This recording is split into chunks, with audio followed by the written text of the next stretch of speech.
Hey guys, hey kings, welcome to this is the tutorial I'll be making on how to use the Hedgehog 4, and this is the mini, but all what I'm going to be doing here will be consistent across the larger version and this size.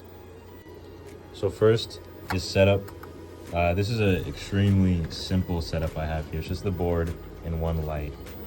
So you're going to start off with your DMX cable, 3-pin, and your 5 to 3-pin adapter just into the first DMX slot, first universe, and this one into the adapter, and all the way into this light. Then using PowerCon, just this blue cable plugged in and into the wall. Now it has power. The board gets its power from an IEC cable directly in and then to the wall.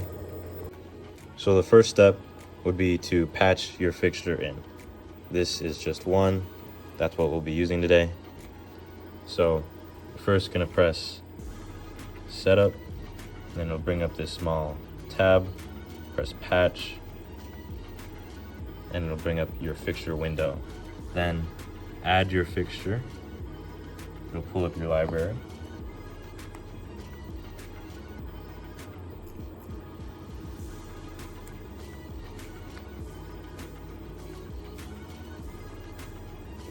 And you look for the fixture that you're using. So this is a Jinx made by Rasha, but if you just press set down here, it'll bring up your keyboard, and I type in Jinx, and that is my Jinx 22 channel. I am only using one, so I press 1, then apply, and OK. So there's my one Jinx. Now its fixture ID is currently 1. If I wanted to change that, I could select it, press set again, and number it. So like 2. Then your address. The address and the fixture ID are different. The fixture ID is the number you'll type in to select that fixture, and the address is what the board knows it as in like a universe.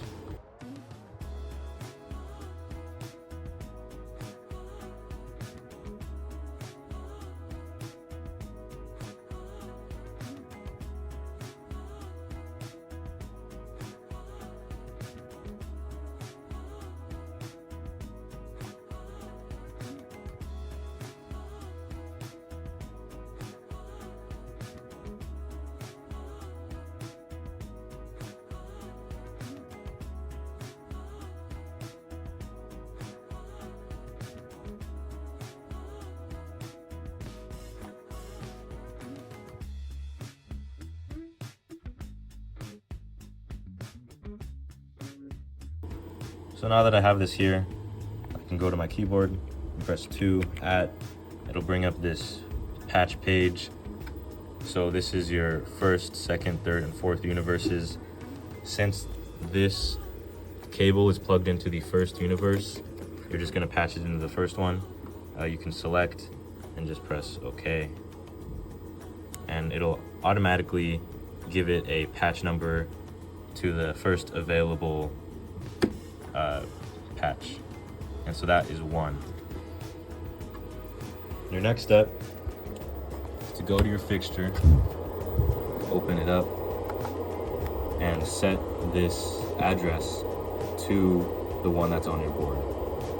So setting, no, enter again, and then you can press up and down on these. So I want 0, enter, 0, enter, 1. And now you can see that it has received DMX now, and it's patched in. So my fixture ID is 2. So now I can go back here and press 2 full, and now it's on.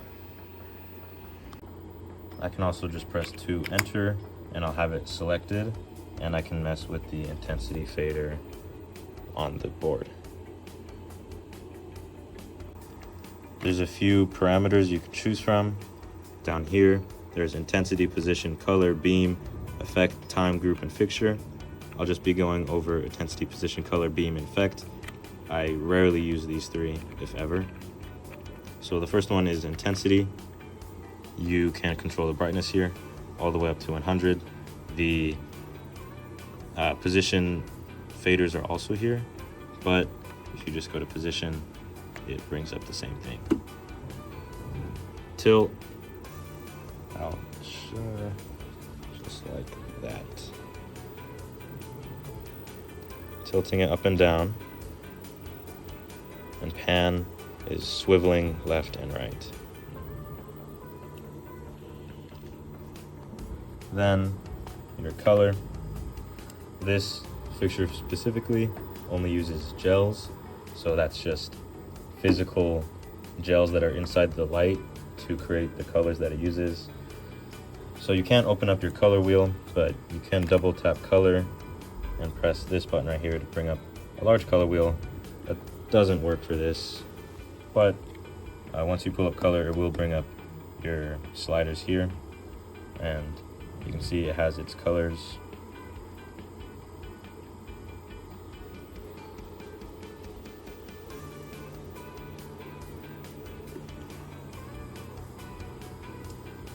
One thing you can do with the colors here is if you tap right here, instead of slots, it'll switch to spin, and you can choose your RPM, and it will automatically fan through your colors or your gels.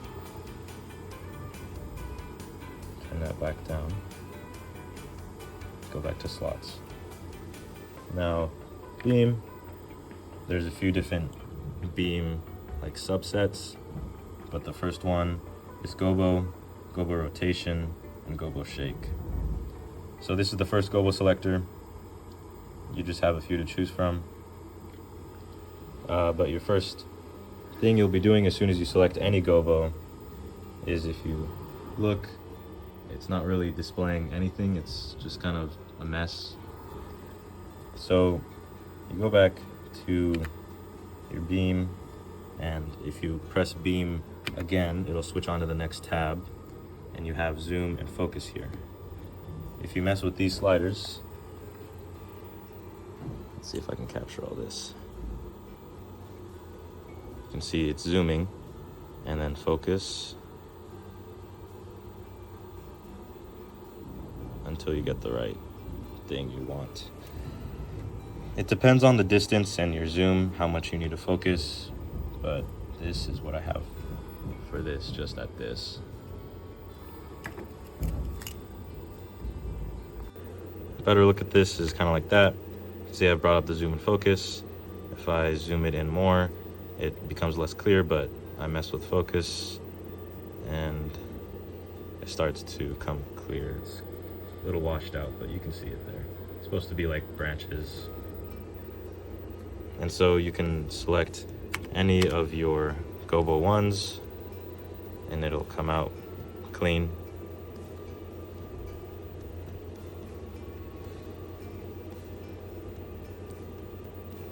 Then your next is gobo rotation. This only works for your gobo 1 selectors, but you can just rotate it into a different position. Useful in some cases, but what I really like is the automatic rotation. So if you click on index, it'll switch up to rotate, then you can increase the RPM and it'll spin automatically. On this same page, there's also gobo shake. Just shakes it. Kind of interesting. Then press beam again and you get to your gobo 2 list. I'm gonna unselect this gobo. And so when you're starting to select gobo 2s, it does not use the same zoom and focus functions as the gobo one. So I'm gonna have to change it until it gives me my picture. So you can select your different gobos. These ones are honestly more useful, but they do have the one thing where they just don't spin, which is unfortunate. But these do have a shake, weirdly enough. The last thing is prism and frost. I don't really use frost. Wait. So with prism, you can have your gobo set up, and you just slide it to 3 face, and it'll have 3 there. Now, this is useful because you can rotate it just like you can with the gobo, just rotating the gobo around itself. And also the same thing with the rotate, where you just have it automatically spin around. And that looks nice.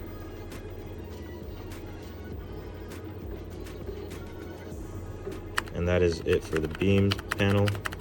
Just flip through these anytime you need. I'm gonna go back to a blank gobo. And now it's onto effects. If you double tap effect, it'll bring up your effects bank. And you can see there, circle, square, steps, can. All your effects here. I won't show what they all do here. You can figure that out yourself, but I'll be showing you this first one. You first start by selecting your light. So to enter, circle. And now it's doing a circle effect. You have here your effects rate, size, and offset, and length. Length is not extremely useful. I've used it maybe once. Length. Offset is offsetting the effects when it starts. It's kind of hard to show how it really works right now because I only have one fixture. But imagine if you had 2 fixtures here and you wanted them not moving identically. You could go down here to your fan button, and while you're holding that fan button, I only have one hand here, but you can go like that, and it'll offset all of those fixtures to where they're moving independently. It's kind of hard to show here, but you can try it yourself.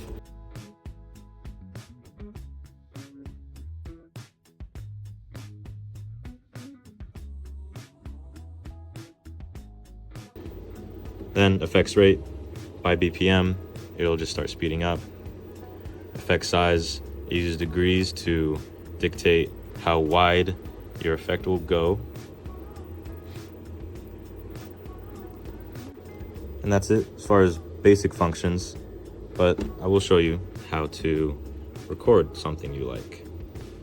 So, I'm just gonna turn my light on. Oh. Turn my light on. Set it however I want. But I really like this position. So I'm gonna go down here, press record, choose my cue list, and now it's saved onto a cue list. And once you do record something, you immediately hit clear so that you don't mess with your other ones. So if I click my cue, it'll move the position, but since the intensity fader isn't up, it won't actually turn it on until you mess with it. So now I have that position saved as a cue, and I can go to a next one. I select my light and just zoom it in. Sorry, whoa. Zoom it in and have that nice little gobo on it. Now again, I can record, choose, it's there, press clear, and I can go with this cue list selected. I can just press this big button or this small one here, same effect, it'll just go to the next cue. You can change that fade time by just clicking on it physically, pressing set, and then 0, enter. And now if I go back and then forward, it'll go as quick as it can. But now I've decided that I actually don't like this, and I'm gonna change it up. Select my light again and change the position to something like that. And I wanna change this cue. So I press update, I look here, make sure the criteria is right, just for Q2. Okay, and hit clear again. Now it's saved like that. Boom. That's a very simple way to set up a cue list. You do have options though in the options menu. I don't mess with this very often, but when I do, it can be used to make some very nice stuff. So what I do usually is you can go to main and it'll affect what these faders and buttons do. None, assert, halt, back, forward, release, restart, go to CMD line, go to skip forward. And that's the same with all of these. There's a few different options you have on it. I like to use the rate and the size on the effects, especially for things like busking. You can manually change the size and speed of your effect. I'd say it's useful. Additionally, if you open up your cue list on your options, there's a lot of different options you have. You don't really have to understand all of them, but there is a few important ones, like persist on override and release on other go. So if you were to play another go on another cue list, if you were to have this selected, it would release what this cue list is currently making it do. The next one is highest takes priority. This is referring to the faders, where the highest fader would take priority in the action of the cue. And to show you, I've set up a very small cue here, just one cue with the only thing on it being a circle moving effect. So I go to options, and in the standard, I can scroll to see here, this is your showing what your fader's doing. Right now I have it selected at effect size scaler, but typically it's just a fader. But if I have effect size scaler selected, in this instance, you can use this fader here to change the effect size of the effect on this cue. Next thing is groups and directories. So if you double tap any of these 5 that I've shown you, like starting with position, it'll bring up this position directory. And so you can preload positions so you don't have to manually do it every time. So if I select my fixture, set it to this position, and I press record and choose this first square, I've recorded that position. So now again, select it, and using that, it'll go to that position automatically. And if you tap on it, press set one more time, it'll bring it to your keyboard, and you can name it something like, I don't know, whatever you want, up. This is also possible for your intensities. If I pull up my intensity one and go to intensity 100, or even I'll do 50 in this case. 50. You press record and choose your square, and now if you select your light and then that intensity, it'll go automatically to 50% intensity. Now next is color. This might not be as useful for this specific light since you're only dealing in gels, so you kind of already have your pre-chosen colors, but if you're mixing with RGB and your other colors like that, you could save a specific color on this sheet. I'll just show you how to do it anyway though. So select light, color, open. open up my, let me turn it on. Show just for red. Record here, and now that's saved. Red. Also, if you don't like where this specific directory is placed, you can press size here and it'll change where it's at. And as you can see, I have all the other ones I've created up. A beam directory will control every beam type parameter. So select my light, and I want Gobo 1. And I'm gonna make sure that is properly focused and zoomed so I can get my picture there. Once again, record, boom, now you have it saved. And what you can do once you have all of these is once you've selected your light, you can go intensity, you can go up, and then your beam, and then your color. And you can select all of those whenever.